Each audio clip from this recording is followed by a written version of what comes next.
Okay, it's a beautiful spring day, and we just had a load of beautiful soil delivered from Cascade Compost, and it's just what we needed because we're going to renovate the lawn. And I'm with Jamie Burke. She is the lawn coach and an expert on soils and lawn care. So tell me, let's simplify this. Everybody wants to renovate their lawn without using a lot of chemical. Let's go through the 4 steps of lawn renovation. Great. Well, this Cascade topsoil is a 2-way lawn mix. It's a well-graded sand and compost blend. So this is a perfect lawn mix.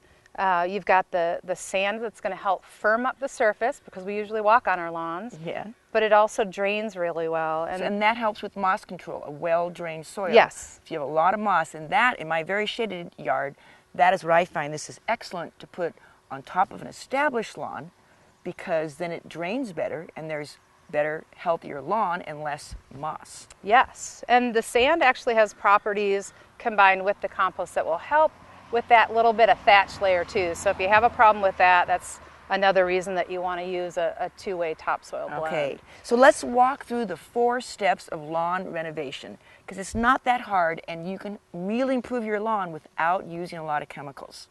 That's right.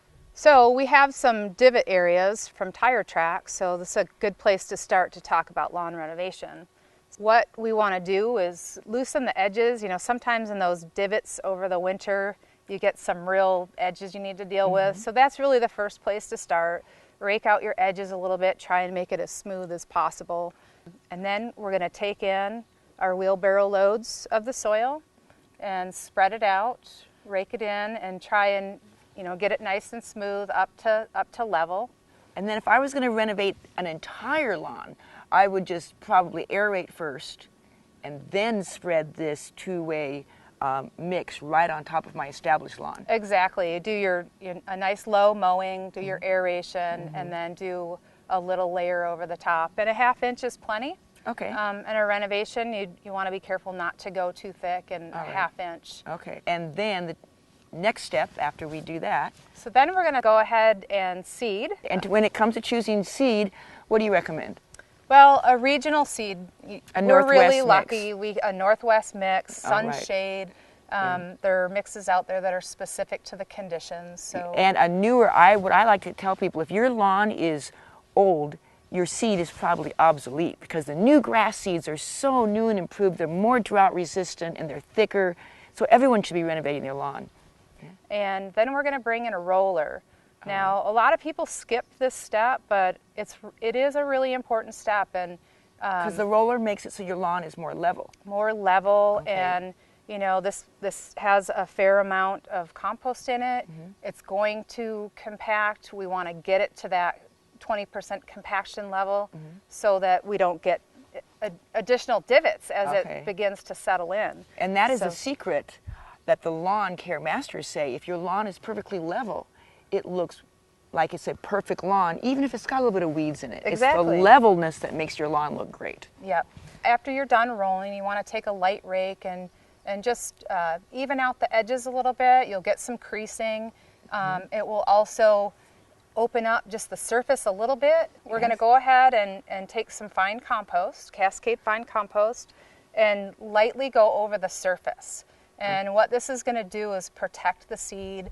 It will insulate it from cool evenings because of the dark color of the compost. Okay. Will help hold moisture as well. Okay. And protect it from birds because once you start seeding, the birds are going to come and visit your yard. So this will help protect the seed. Okay, so now when you say light compost, you can actually buy Cascade compost in bags. Yes. At a garden center. That's probably the easiest way to go about it if you're just doing smaller areas. Okay. It's pretty easy to open up a bag and gently spread. You can lightly rake the surface. So once you have your compost down and you're done. But wait a minute, I've got garden questions about this big mistake before. How much compost goes on top of lawn seed? 1/4 inch to a 1/2 inch. So not much. Plenty, not much. You need to be careful. You don't want to completely smother it. Okay. So no more than a 1/2 inch. To just barely cover that seed, and then we're going to have a beautiful lawn from these 4 steps of lawn renovation. Easy. Okay, so following those 4 steps of lawn renovation, I am proud to say I did this last year, and I love the results because you can actually see the pristine, beautiful, super thick lawn from following those 4 steps, and then you can see the difference of where I haven't gotten around to finishing the renovation yet.